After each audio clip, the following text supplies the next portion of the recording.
Serus bratu, poďme na to. Dneska cvičím ruky, biceps, triceps. Začínam tricepsom a prvý cvik, co mám na poradku, sú sťahovanie kladky a mám tam naloženo 30 kg a budem sa snažiť urobiť co najviacej opakovania. Tu ešte mi to podarilo 12 razy, což je celkom fajn. Čiže mám číslo, ktoré budem zlepšovať a na druhý raz ešte pokúšam to dať, dajme tomu 13, 14 alebo 15 razy, alebo prirúcim váhu. Ešte uvidím, jak sa rozhodnem.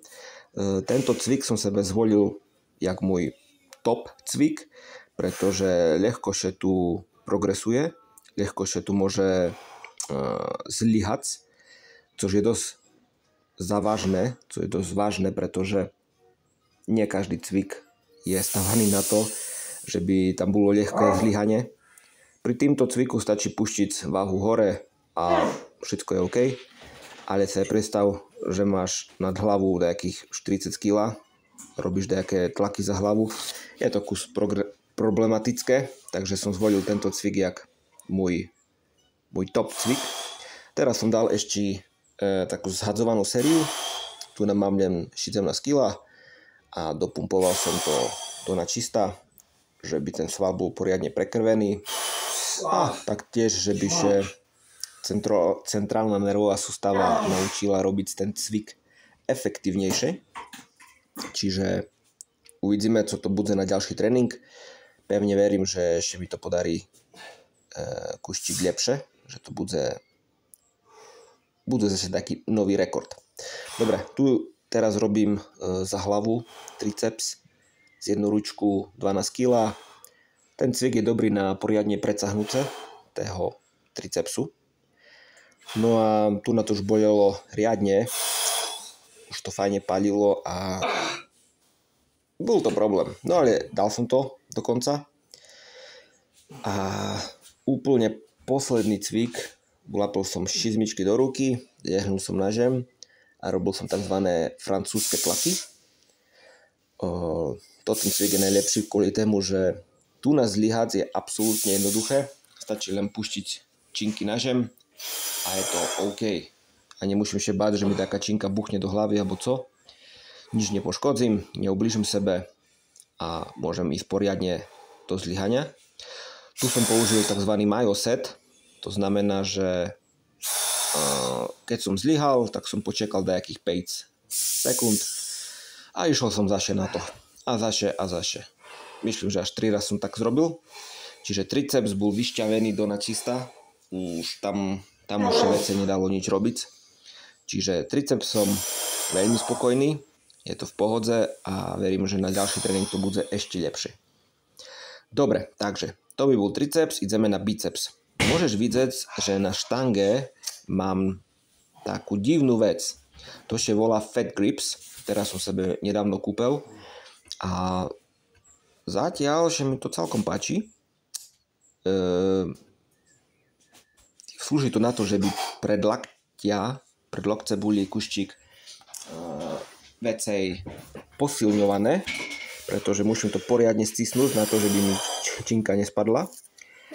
A celkom me to začína baviť. Tu mám naloženo 50 kg a minulý tréning som zrobil 6 opakovania a dneska sa mi podarilo zase 6. Čo som celkom rád, pretože myslel som, že to bude len 5, kvôli tému, že mám tie fat gripy. A pravda, že kus mi to zhoršuje silu, ale do budúcna to sa zlepší.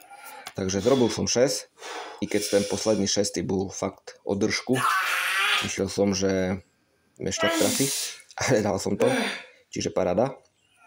Dobre, potom som fat gripy dal dolu a dal som ich na 12 kg jednoručky a z nima som to dopumpoval úplne že poradne.